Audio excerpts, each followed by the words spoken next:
the place.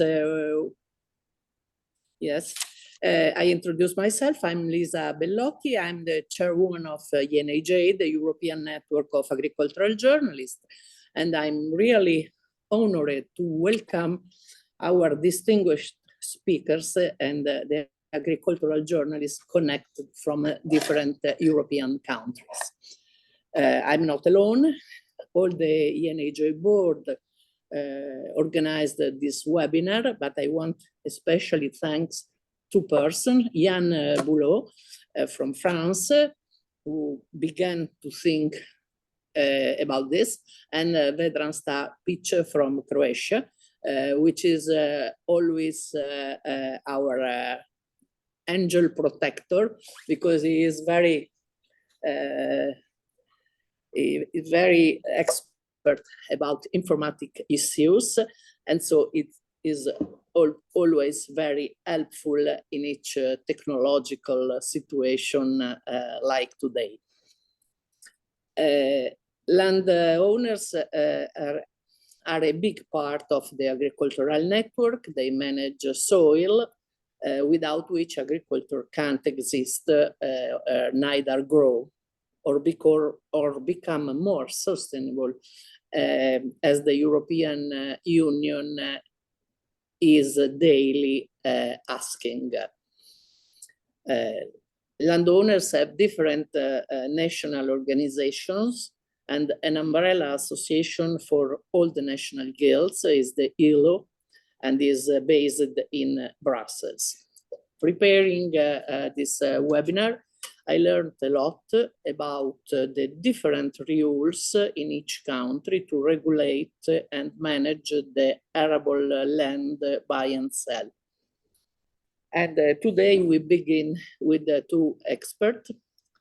We have from France, from SAFER, which is the French organization for land development and rural setting. We have from France, Loïc Jegouzo. I don't know if the pronunciation of the name is correct, but I hope so. And he is an assistant to head of studies, monitoring and prospective department. And from Germany, from BLG, the Federal Association of Non-Profit Land Companies. The speaker is Udo Hemmerling, who is managing director. And I really thank them for their participation. I'm speaking, I don't know if Yann Boulot can take part to our conversation, because she's in a place with a very bad internet connection and airline, and she was disconnected. She has been disconnected for many times. Yann, can you hear me? I can hear you, but I'm not sure that the connection is good enough. So it's better if I go on. Well, yeah, I'm always. That is rural areas, not easy for connection. Well, I go on behalf of all the ENAJ board. Our webinar in 60 minutes will present a short overview on the situation in different European countries, and will focus specifically the situation in France and in Germany. We have two very big experts, and the first speaker will be our French friend, Monsieur Loïc Jegouzo, who is an engineer, a life science engineer. He has worked since, he has been working for 15 years for the Federation of SAFE, la Société d'Aménagement Foncier. And now he is responsible of annual analysis of rural land markets. So I leave the scene to Monsieur Jegouzo. Thank you, Mrs. Bellocchi. I'm very pleased for your invitation, and I'll try and present an overview of how farmland is regulated in France through the action of SAFER. I will share my presentation. I took the opportunity to say that all the participants may ask the question on the chat.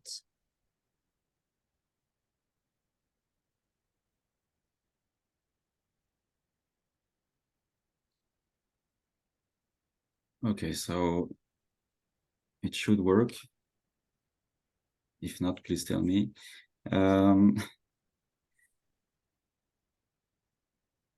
I would like to start with historical highlights to explain why SAFER were created in the 1960s.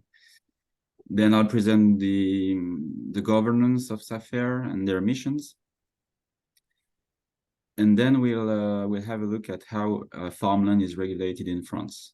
And I'll finish my presentation with the brand new law which extends the regulation to share deals. So if we start with historical highlights, I would like to go back to France in the 50s. We were in the middle of the post-World War II food shortage. There were 7 million people living out on farming, but many people migrating to urban areas. 2 million farms with an average size of 15 hectares. And at that time, there was a young farmers movement who wanted better life conditions and a modernization of the farms. So we were at a time in France when there was a common project between the farmers' unions, the Young Farmers Organization, and the French state. They were sharing the same vision for French agriculture. There was a need for an increase of food production. They wanted to make the French agriculture more competitive. They wanted French farmers to reach a decent standard of living, namely in comparison to other economic activities. They wanted to foster the installation of young farmers and promote the 2 working unit family farms. So what you need to understand is that SAFER were created out of 4 measures by an agricultural law in 1960. You have the law at the bottom of the slide. This agricultural law created SAFER, but implemented also 4 measures. The first one was the early retirement for old farmers. The idea was to make those old farmers quit their farm so as the land they were farming would be used for new farmers and to reach a certain amount of hectares. The second measure was the strengthening of the rules on land tenancies, which is very strong in France and which is still used nowadays. In 1960, this law gave more protection to farmers through this measure. The third measure was the creation of an administrative control to monitor the area of French farms. Namely, this control, which still exists today, would monitor any extension of area. If a farmer wanted to have more hectares, then he had to submit to undergo this control. And also there was a control of the minimal size of farms, which were in order to have viable farms. And the fourth measure is the creation of SAFER. In 1960, SAFER were dedicated then to sell land in order to meet the objectives of the policy, namely the installation or the restructurations of small farms. And in 1962, the preemption right was granted to SAFER in order to reinforce their capacity to control the farmland markets and allocate land. So that's for a short insight of what was the situation in the 50s and why SAFER were created at that time. If we had to sum what SAFER are in a nutshell, you have this on this slide. They are non-profit private companies, but they are in charge of public service missions. Those 4 missions are in favor of French rural territories, agriculture and forests, environment, economic development, and transparency of rural land markets. Those are the 4 missions. When they were created in the 1960s, the agricultural mission was the one and only mission fulfilled by SAFER, but with time and issues evolving in the rural French areas, the French rural law granted new missions to SAFER. What is important to say now also is that their governance and activity are closely monitored by 2 ministries, the Agricultural Ministry and the Finance Ministry. You have on this slide the 4 missions fulfilled by SAFER. So as I have just said, the first one was the original one, and then in the 70s there were big infrastructures projects, and SAFER could help those projects be carried out. There is also the environment and landscape protection, which appeared in the 1990s. And the rural and land market transparency, which is the 4th mission, has always existed, and we'll see how it is carried out. There are 16 operating SAFER, 1 for each region. So you have 13 SAFER in continental France, 3 overseas, and 1 which is under construction in French Guiana. Very briefly, it's important to understand what the governance of every SAFER is. You have a board of directors, 1 for each SAFER. There are 3 colleges, and since a recent law, every college has the same number of persons. The first college is the representative farmers' unions or agricultural chambers. The second one is the local authorities, regions, departments. And the third one has the French state, the National Federation of SAFER, environmental organizations, banks, hunters' unions, and also the SAFER president. In other words, the 3 colleges represent all the stakeholders of rural land and rural land issues. I had to mention also that the regional representatives of the French state also attend to the board. The role of the board is to define the strategy of the company, and it also gives an agreement to all purchases, sales, and leases. So that's at the regional level, and then at the department level, there are nearly 100 departments in France. There is what we call the departmental technical committee, which really is in charge of allocating land, or at least give an advice on to whom allocate land, and then the board validates along with the state. But this is really the core of the operational action of SAFER, this committee.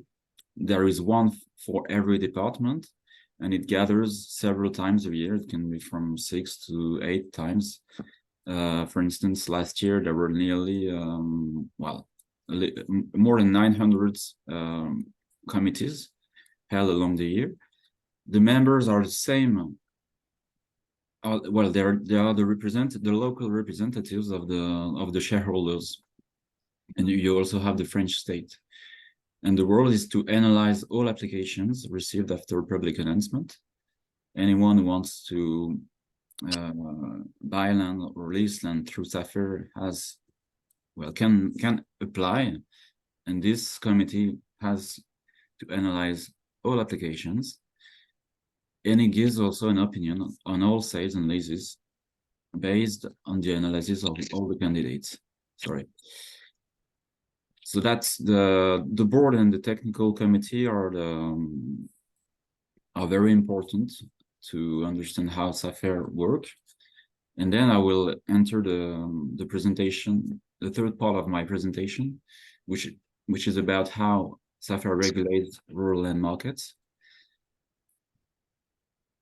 We used to split regulation into 3 steps in France. The first step is transparency, which we define as the knowledge of sales of rural real estate and share deals. That's the basic information of being aware that a sale is going to happen, and this does not exist in all countries. The second step of the French regulation is the control. We define it as the capacity to stop a certain kind of sales based on criteria which are written in the rural law. I will be a little more precise afterwards. And the third step of the regulation is the allocation of land, as is to say either the sale or the renting of land towards projects which are in compliance with public policies, namely installation of new farmers. So if we dig a little bit the first step, the transparency. To have this transparency, we need to have the data. And so since 1962, when SAFER were granted the preemption right, SAFER received legally from the notaries information about preliminary sale contract. Last year, SAFER received nearly 400,000 preliminary sale contracts of farmland and nearly 10,000 contracts of share deals. What you need to understand is that to use the preemption rights, which I will describe a little bit after, to use this preemption rights, SAFER needs to know that a sale is going to happen. And so that's why notaries in France have the legal obligation to transmit informations of preliminary sale contracts. Then SAFER can decide whether or not to use the preemption right. So that's on an operational level. But then for transparency, it's the basic information we gather and then we analyze at the national level. And they also, SAFER analyze this information at regional levels. What we mean by transparency, at the local level, SAFER receive information from notaries, and then they transmit this information to local farmers' unions and and also to local authorities, because through this information, they can receive requests for the SAFER to use its preemption right. And there is also in transparency the fact that every SAFER has to make a legal announcement for land to be allocated. Last year, for instance, SAFER across all regions of France received nearly 40,000 applications. And at the national level, I think you will get to get the PowerPoint presentation, and you will get the link of which are on this slide. Every year we produce an annual analysis of French rural land markets, and we also calculate official farmland mean values in partnership with the Ministry of Agriculture. And 4 or 5 years ago, we built up a dedicated website about mean prices for arable land, vineyards, forests, and rural houses. We make press conferences. We also have meetings with members of parliament, ministries of agriculture and finances. And that's not written, but we also regularly meet foreign delegations to explain them how regulation works in France. I will go very quickly on this slide. This is just an example of an analysis we carry out every year. You have all the rural sales recorded, sent by notaries to SAFER, and then gathered at the national level. And that's the very basic information we can produce, out of which we make very more detailed analysis. Another example is the mean price of arable and meadows in France, and the mapping of this price. So the second step of the regulation of rural land markets is control, and control is implemented through the preemption right. So as I said already, it was granted to SAFER by the 1960 law. It was not granted immediately in 1960, but quite quickly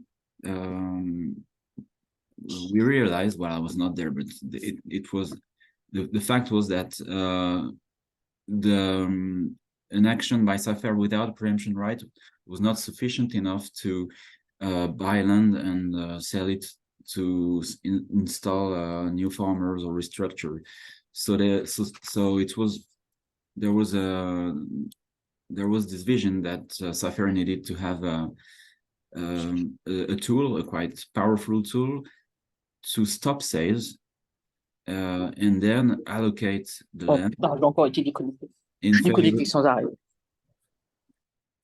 to stop sales and to allocate land of these sales in direction of the objectives of the policy. So that's very powerful tool. It must be motivated by one or several objectives which are written in our rural law. I quoted a few of them on this slide. You have the installation of farmers, the curbing of land speculation, the protection of our environmental areas. That means that when SAFER receives a preliminary sale contract, it analyzes all the data in the document, namely the price, the mean price of the sale, the profession of the purchaser, is he a farmer or is he not a farmer? And out of all the data, SAFER will let the sale go on or use the preemption right. And then the preemption right the use of this preemption right must be validated by the representative of the state.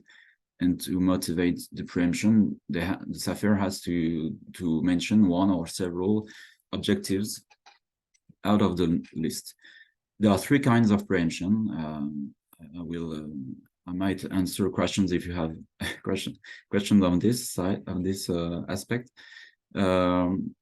And last information is that in 2014, the preemption right was extended to the sales of share deals when there were when 100% of the shares were sold at the same time. Just a few figures about the preemption right. In 2021, it was used a little bit more than 3,000 times. But if you compare it to the whole numbers of rural sales, it was used against a little bit more than a little bit less than 1% of all rural sales. And the use of this right enabled the purchase of 1,730 fields or of rural estate.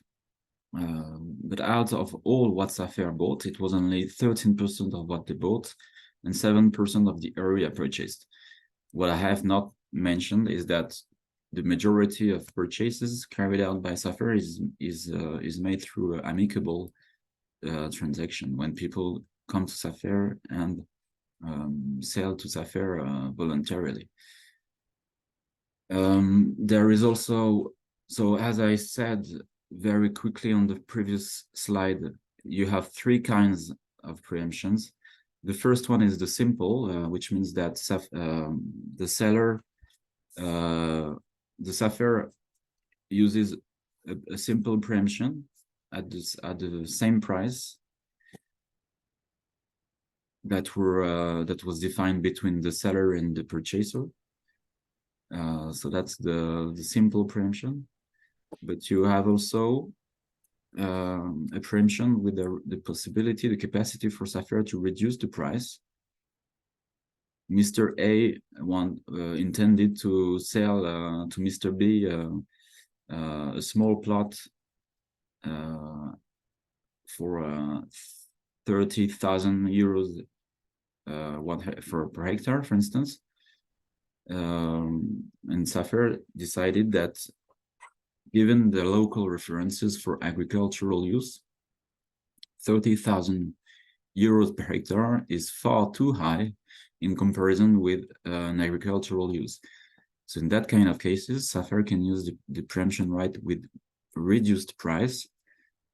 And then in that specific case, the seller, Mr. A, can either accept the preemption or refuse and cancel the sale project. And then in 85% of the cases, the seller refuses the lowered price and he withdraws the field from the sale. So that's why you have 3,000 times the rights which is used, but only 1,700 purchases carried out by SAFER. One impact of the regulation of farmland prices through this preemption right with reduced price is that you can see that I don't know if you were aware of this situation, that France is among the member states of the EU which has the lowest prices for arable land. In many, well, at least in some regions of France, this action with preemption right with a reduced price contributes to maintaining prices low. And when you compare with other European countries, you see that there is an action. This situation is also the result of another action. It's the result of the use of the preemption right with reduced price, but it is also more generally the result of the action by SAFER, because when SAFER buy land, they sell it at the local price, which is not, they do not sell land to the highest bidder. This is very important to bear in mind. They sell it to the agricultural price, to the local price. And so as SAFER, and we'll see that just after, as SAFER every year purchase and sell roughly between 25 and 30% of rural land in France, this every hectare which is sold through SAFER contributes to have land prices which are connected to the agricultural reality and at a reasonably low price. So I'll speak now of the allocation of land. By allocation we mean how land is attributed, how land is sold or rented to applicants. SAFER can purchase amicably or through the preemption right land. So that's the definition of what kind of assets they can buy or shares. SAFER can stock land during a period of up to 5 years, which can be renewed twice, but generally it's a 5-year period.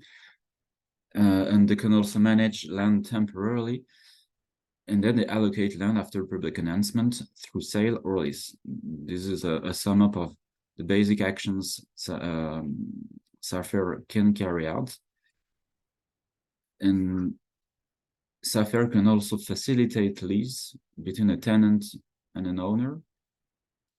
This is what we call lease intermediation. I will detail this notion in a special slide about the generational renewal.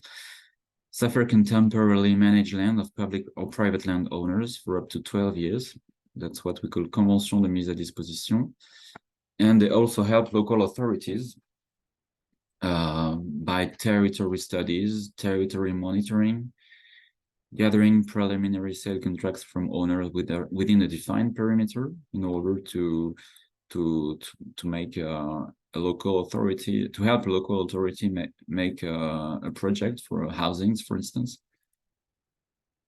So that those are the basic tools SAFER can use. And then land is allocated through purchase, stock and sale, and leasing. There is, when it comes to selling land, there is a 10-year contract which guarantees the agricultural use after the sale. This contract can have a duration of up to 30 years, namely when there are environmental protection clauses.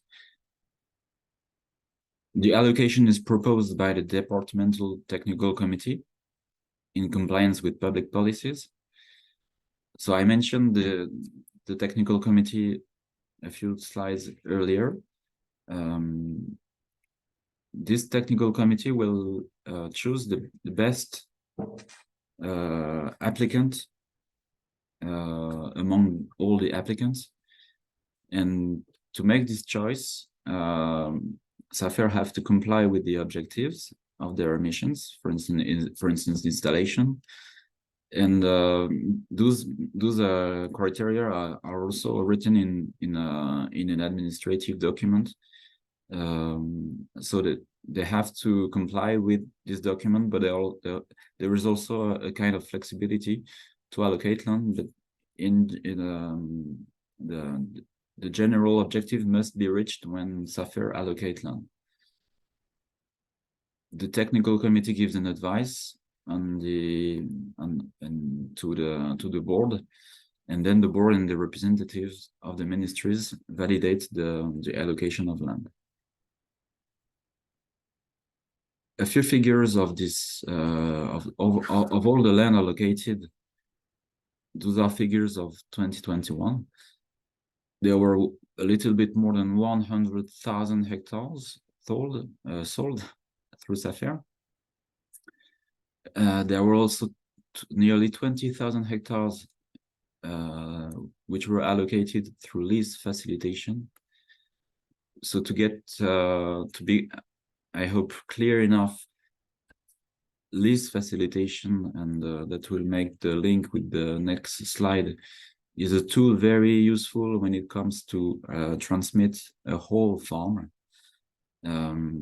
It is a tool used when we want to transmit a farm with a significant part of hectares which are not the property of the farmer. In France, a little bit more than 2/3 of the hectares are not the property of farmers. They are the property of landowners, and especially in the northern part of France, one farmer is usually owner of the buildings of a certain amount of hectares, but the rest of his hectares are the property of one landowner, but maybe in many cases of several landowners, and it can go up to 20 or 30 landowners in the north of France.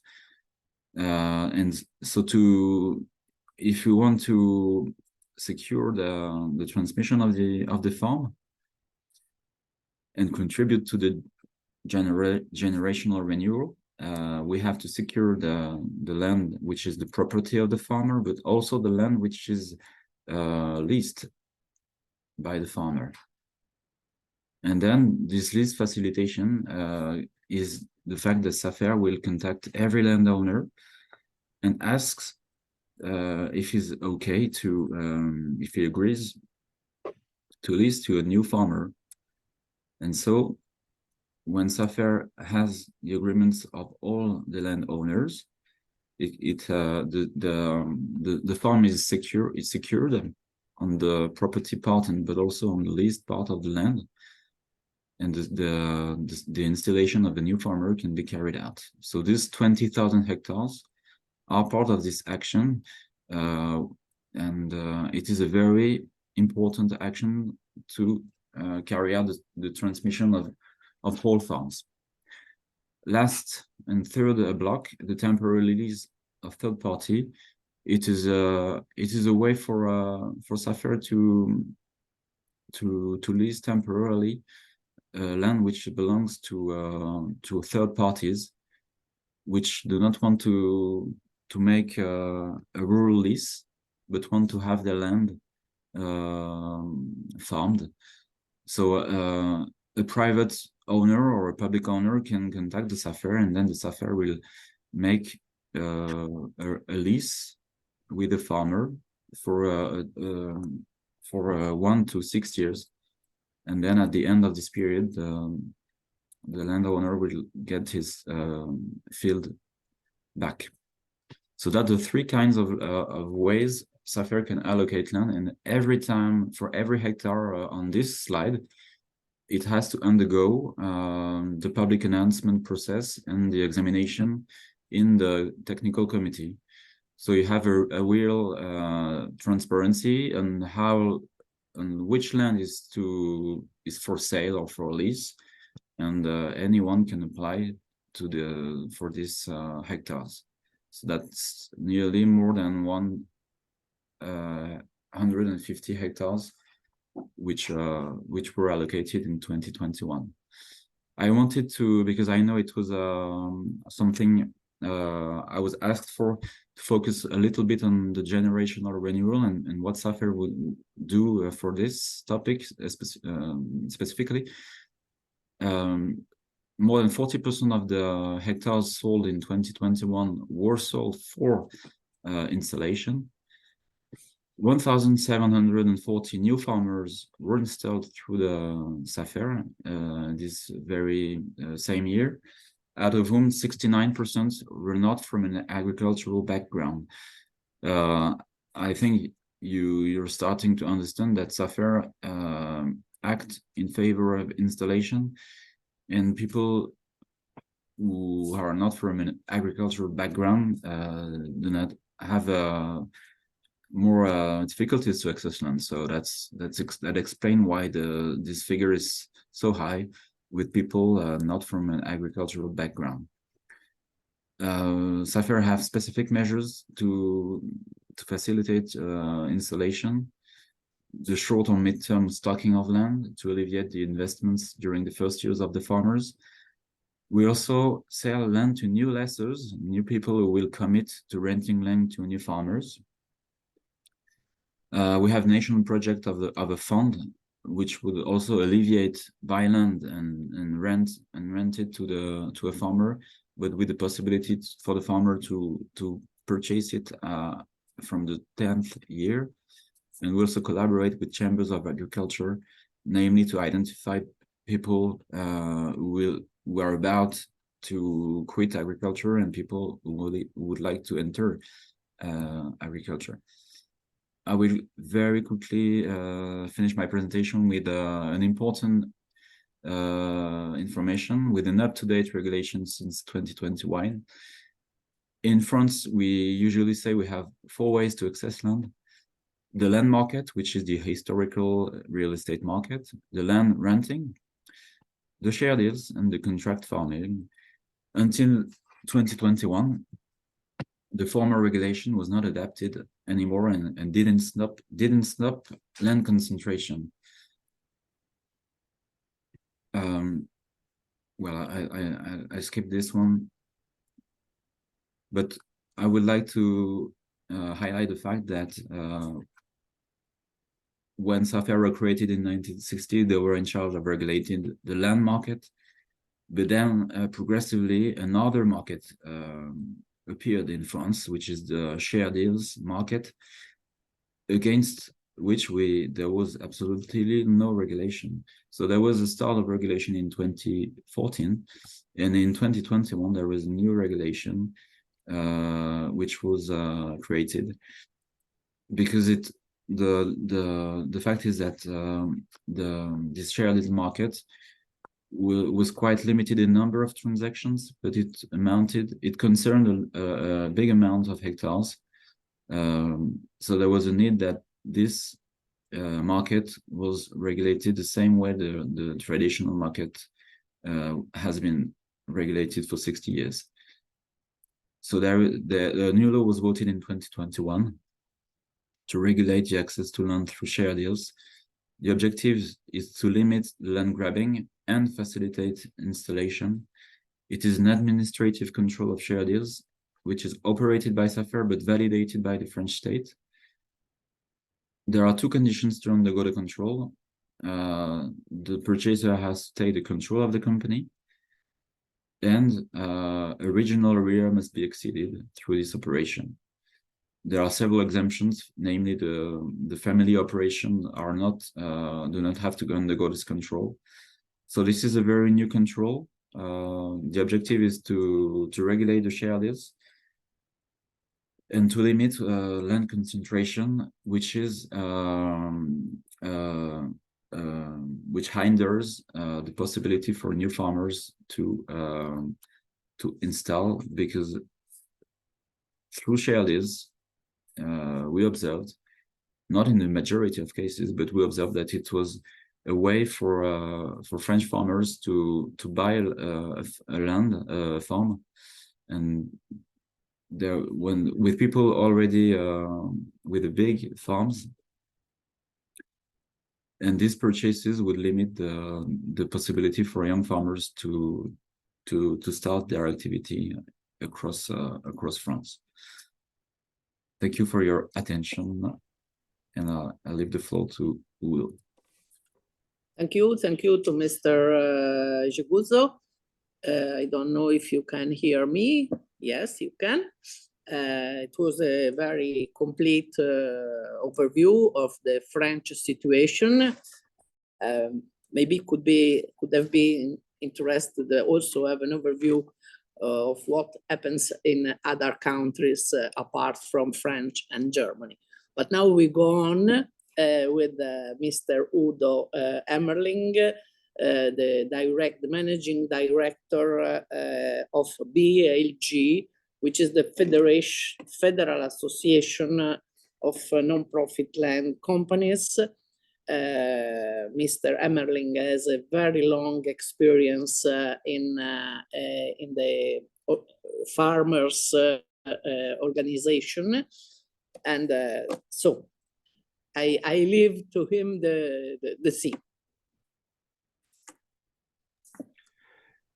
Lisa, thank you very much for this invitation for this lunchtime seminar.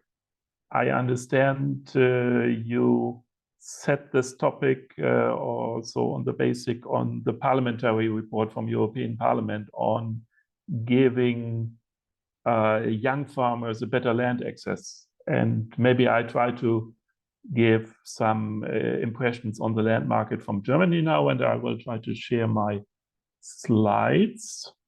Just a second. On the full scale. I guess there we are.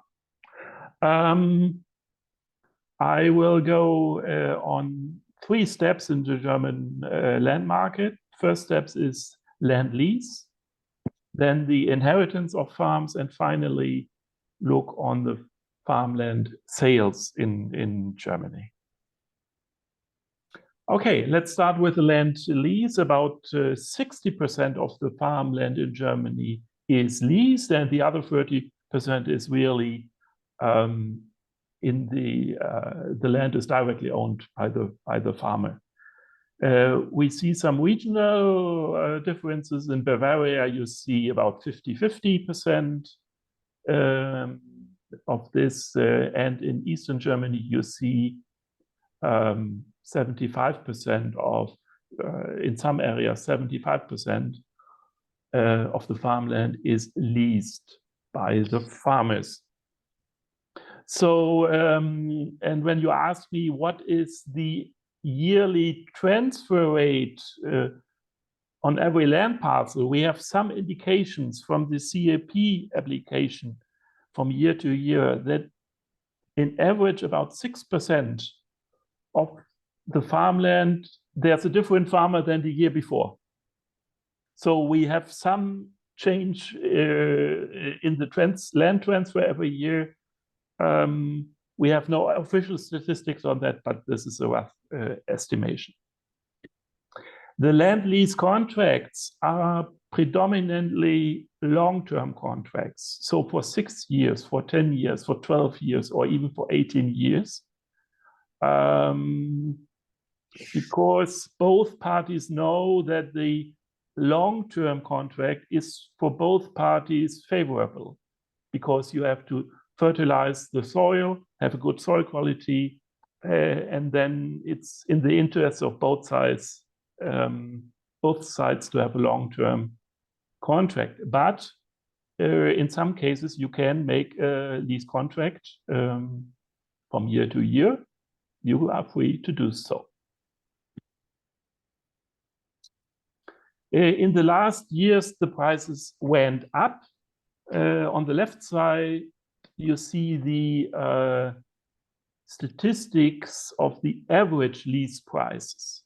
You see in the year 2020, the average price for every land for lease was 375 euros per hectare and year. And for permanent grassland, it was 198.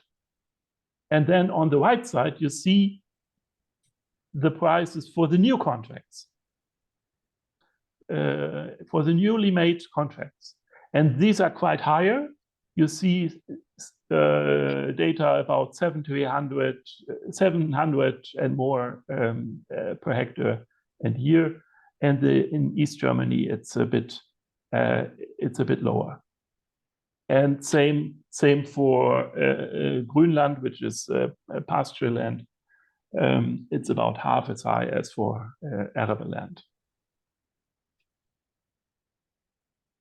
The regulation in Germany on leasing contracts for agricultural lease is quite liberal.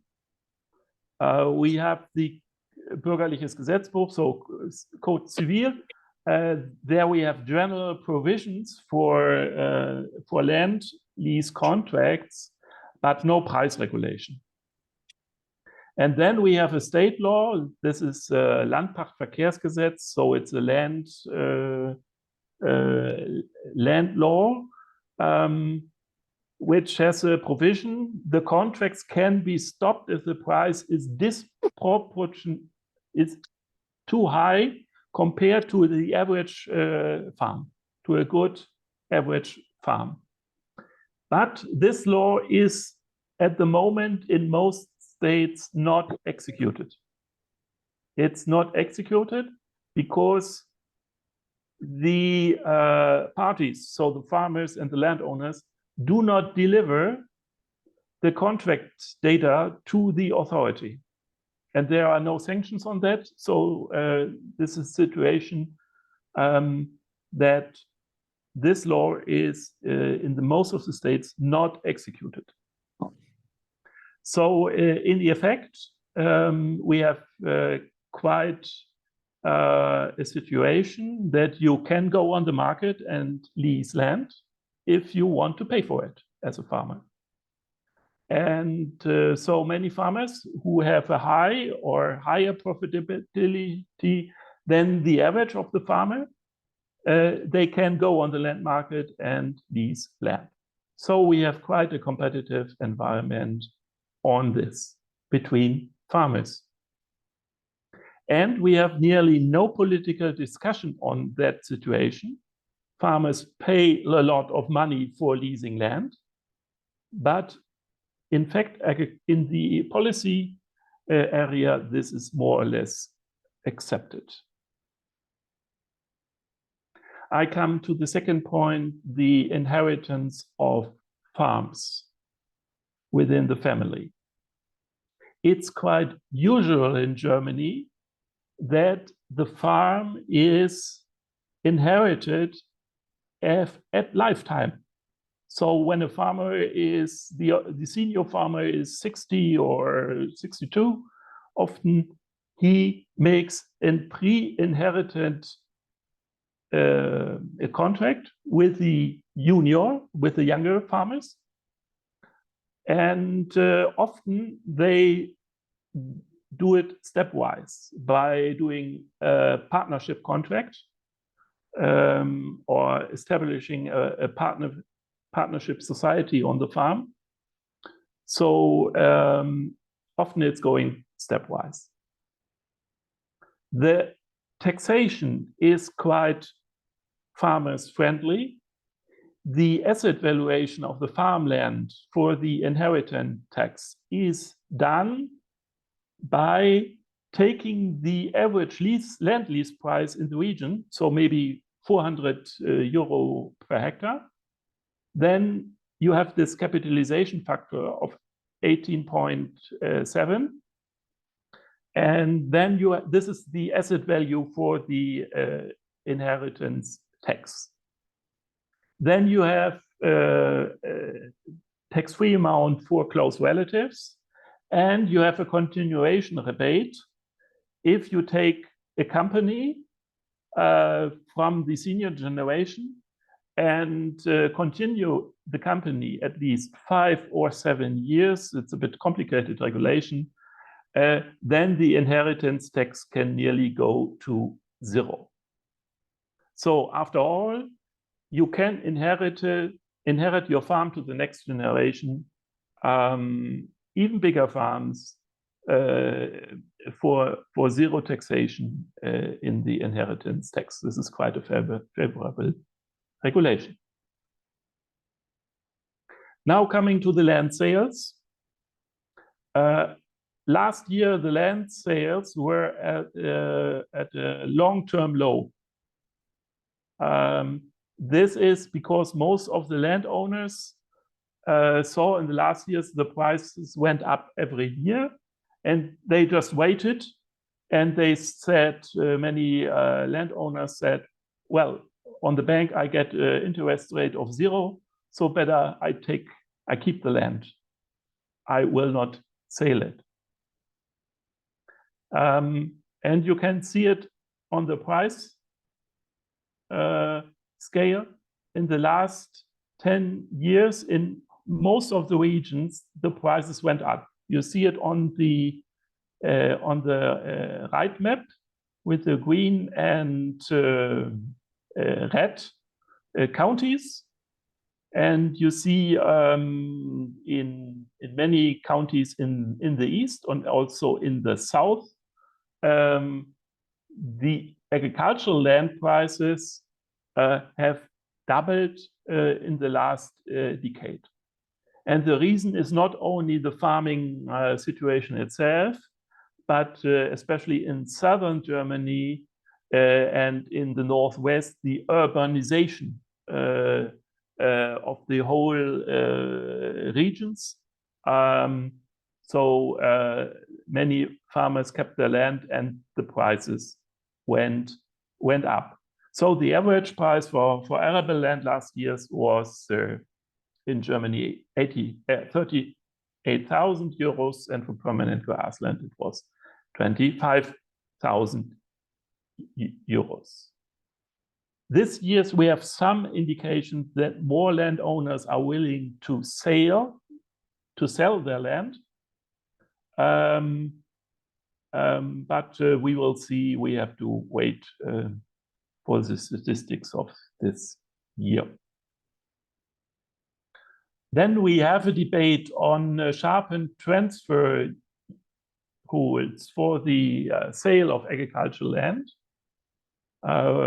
We have a land law on this Grundstücksverkehrsgesetz, and this has two main provisions. One is a preemption clause for local farmers and also for the land agency. They can step into the contract and take the land, and into a certain period, they have to give it further to other farmers who are in the region. And the other provision is the contract can be prohibited if the price is too high, if it's 25 or 50% above the local price level. And the local price level is declared in a yearly land price survey. In every county, there's a committee which look in every village what is land prices of the former years. And on this survey, on this land price survey, the authorities can stop if the price is too high. The legal competence in Germany, you know, Germany is a federal state, has changed to the Länder about in the year 2005, from the federal level to the Länder level. And we have some debates, some political debates in some Länder about sharpened land law, but we have no decision yet because things are complicated. Especially in Eastern Germany, we have a really crucial debate on the inclusion of share deals, and but this has to be legal clear, and this has to be also accepted by the majority of the farmers, and many farmers are skeptic on this new regulation. So at the moment, we have no decision on this. So finally, what about the young farmers in Germany? What is the farm succession? We have the data from the farm census 2020, whereas one question is the farm succession cleared? And there we have in the smaller, I will give you only one indication, in smaller farms, very small farms, only 26 small farms with less than 10 hectares, only 26% of the farmers said, I have a successor. But in the farms which are larger than 100 hectares, 59% say, well, I have a successor. And then with the age structure of the farm holders, in some kind, you can say, well, Germany does not have so many old farmers, active farmers, only 8%. The data is a bit old from 2016. So maybe 10% of the farmers are 65 and older. And in many other countries, it's much, much more. You see Italy, Spain, 30 or 40% of the farmers are 65 and older. But in Germany, the majority of the farmers, 46% of the farm holders are age 55 plus. So we have a whole generation of farmers between 55 and 65 who will retire in the next decade, and this is a very crucial decade now ahead of us. Thank you.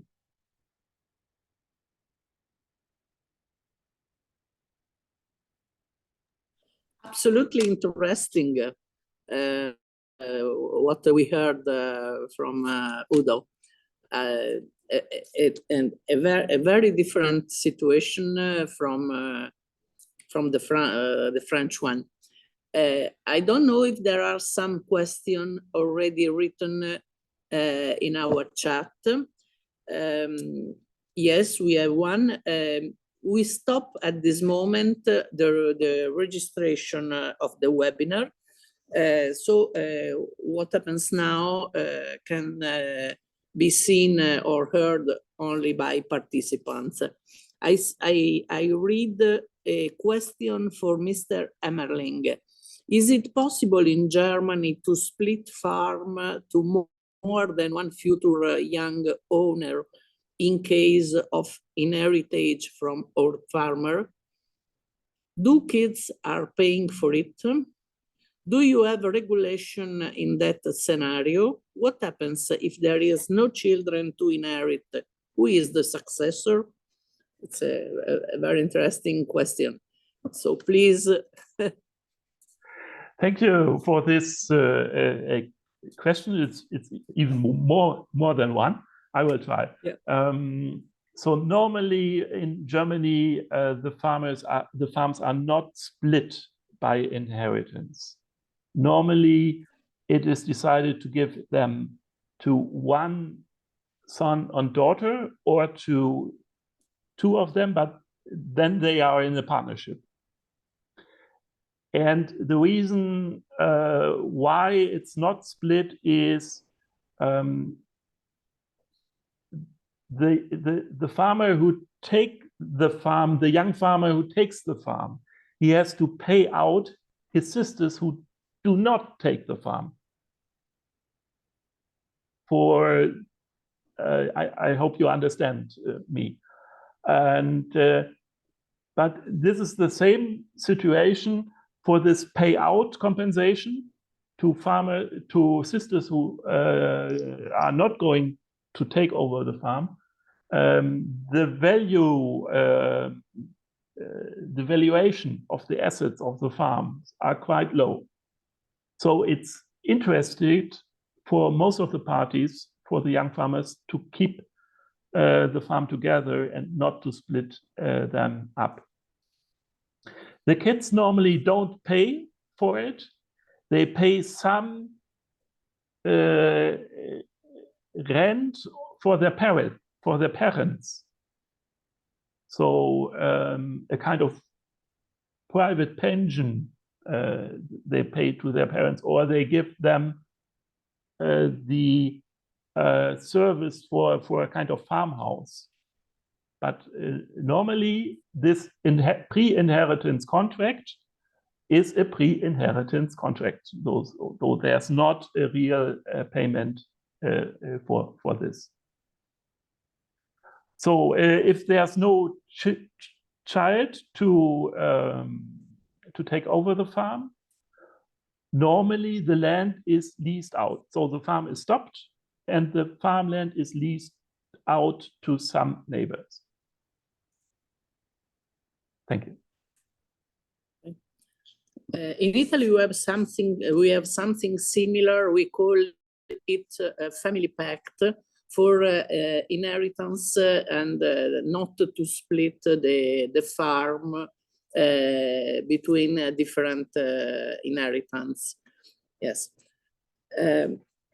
Can one of you please help us with an overview about what happens in other countries? Maybe Loïc, can you do this for us?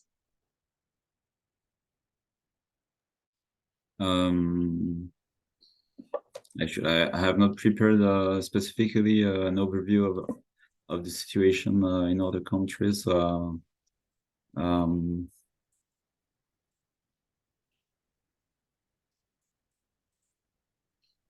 Maybe that would be the topic of another.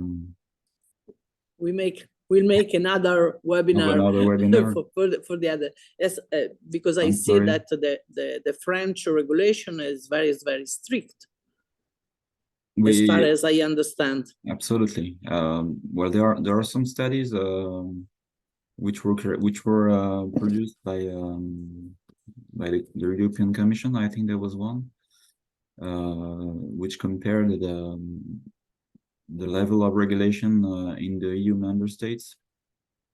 I will not be able to give you the conclusions of this report, but it was quite interesting because quite obviously, France is among the countries where the access to land is the most regulated, either through the purchase of land or also through the renting of new land.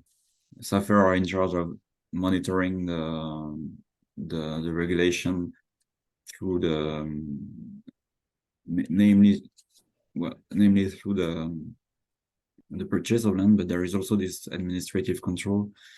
If a farm wants to extend through a new area which is rented, there is an administrative control.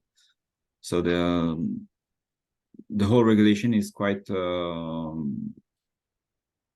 quite locked, and it's not easy for a farmer not to undergo these controls. This situation is considered either skeptically or it can be considered surprising from other countries' point of view, where there is no regulation at all. That's a situation which dates back to the 1960s, and the fact that in 2021 a new law was voted to extend the regulation means that the French state maintains the same objectives and still wants to monitor the evolution of French farms through the regulation of share deals. But we know that because we present this regulation in other countries, and we know that it's not the same in other countries.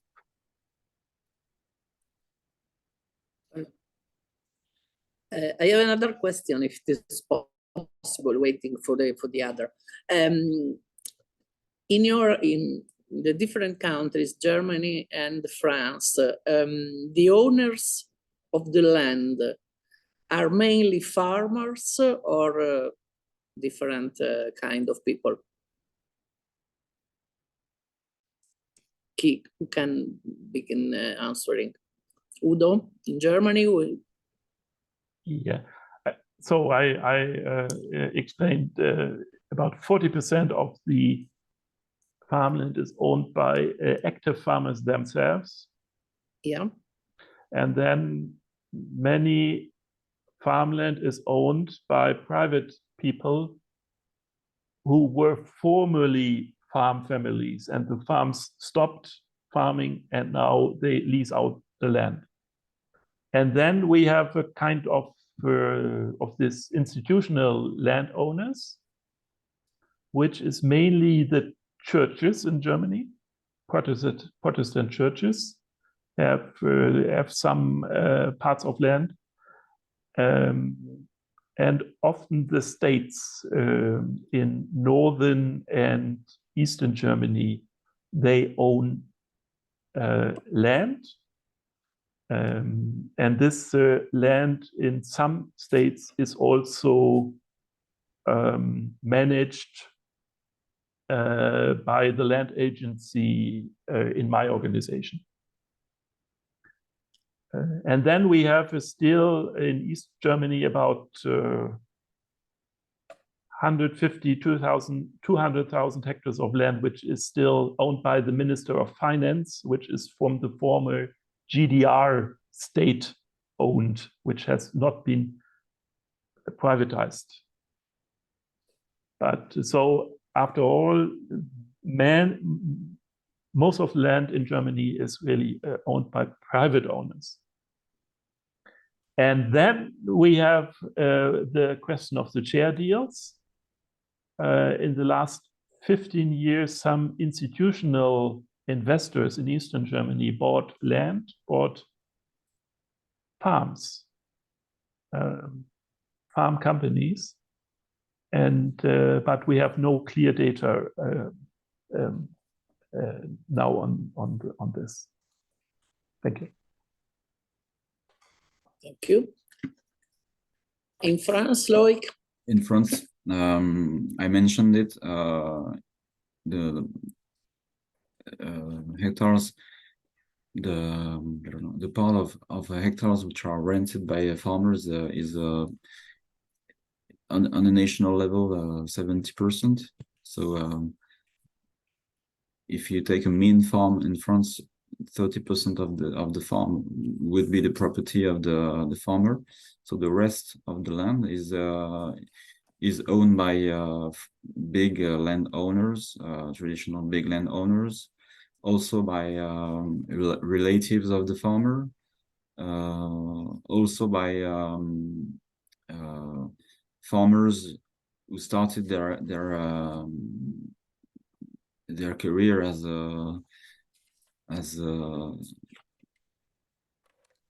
not landowner, but who were able to buy land along their career,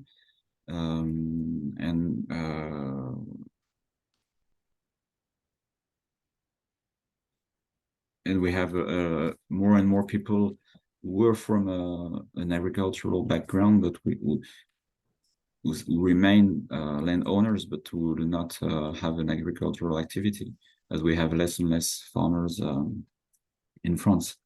About share deals, the fact is that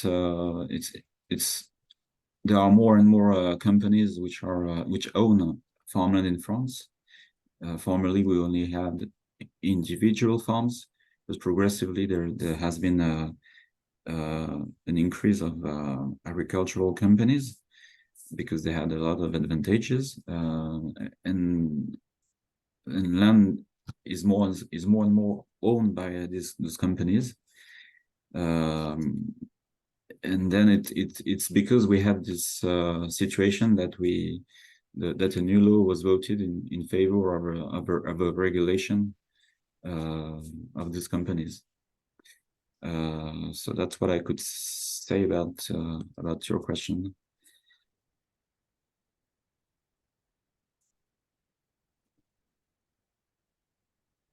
Well, I have another question for Loïc.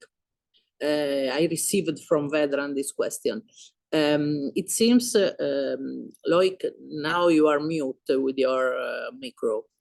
It seems that French regulation of land ownership is on a quite high level. Is that a problem for agricultural development or operations?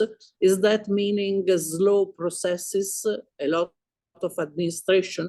Are French farmers today happy with this regulation?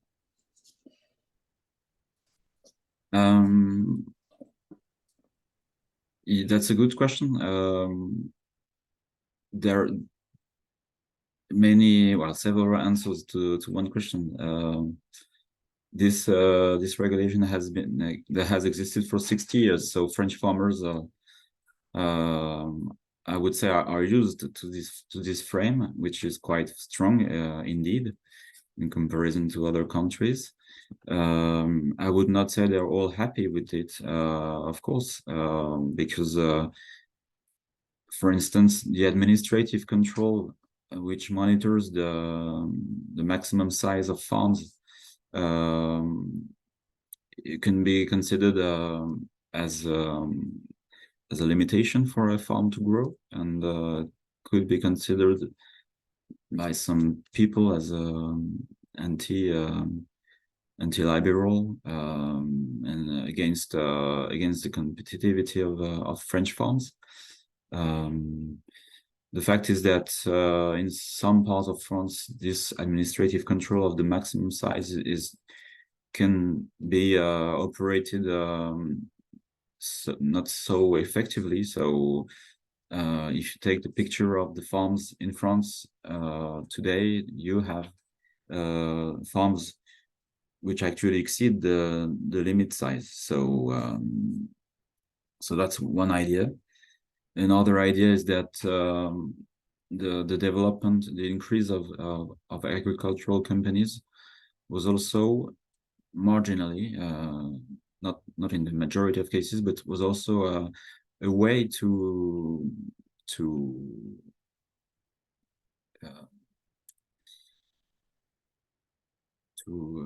I don't find my word. It was a way not to comply with this regulation of the maximum size. Some farms already quite big or very big would buy another one through the share deals. And so our French Ministry for Agriculture every 10 years, like in other countries, produces an agricultural census. You have the number of farms in France. It's now a little bit less than 400,000. But all these farms, some of them which are independent at the first sight, actually they are interconnected with other ones who are one owner which owns shares of several farms. So in some parts of France, but in many kinds of productions, for instance, in cereals or in vineyards or vegetable farms,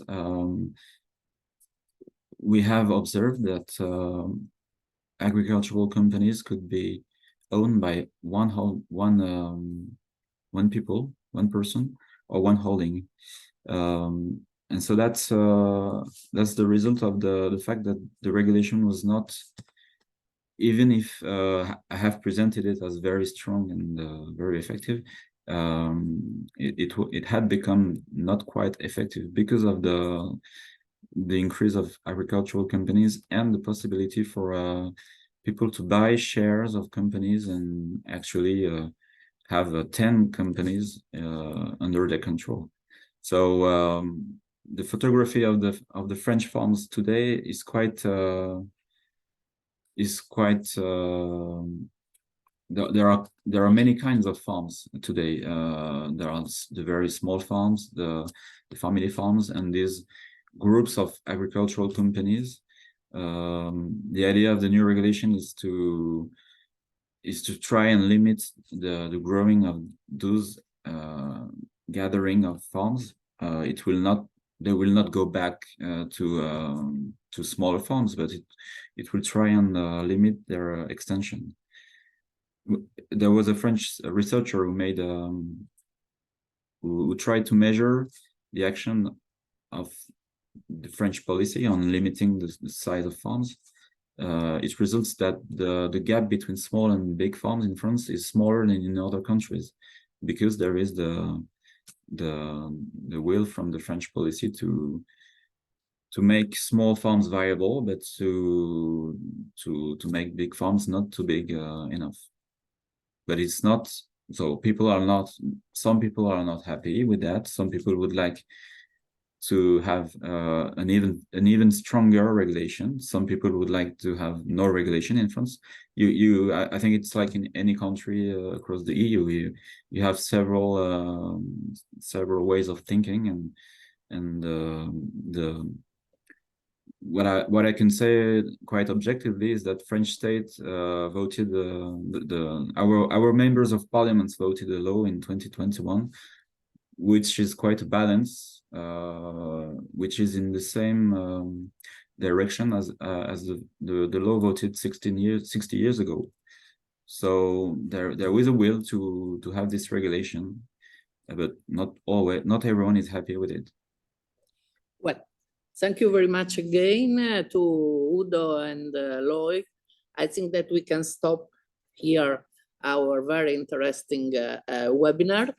I remember to you, to our connected colleagues, then in the afternoon of the 7th December, we will have our annual virtual ENAJ forum with the participation of the Agricultural Commissioner. So it's very important to have his point of view. Udo told us that there is a big problem in Europe about the age of farmers, and our virtual forum will point exactly the young farming opportunities in the European Union. So thanks again to work for communicating to ENAJ journalists the situation in your countries, and see you somewhere again. Ciao. Thank you. Bye bye. Ciao. Auf Wiedersehen.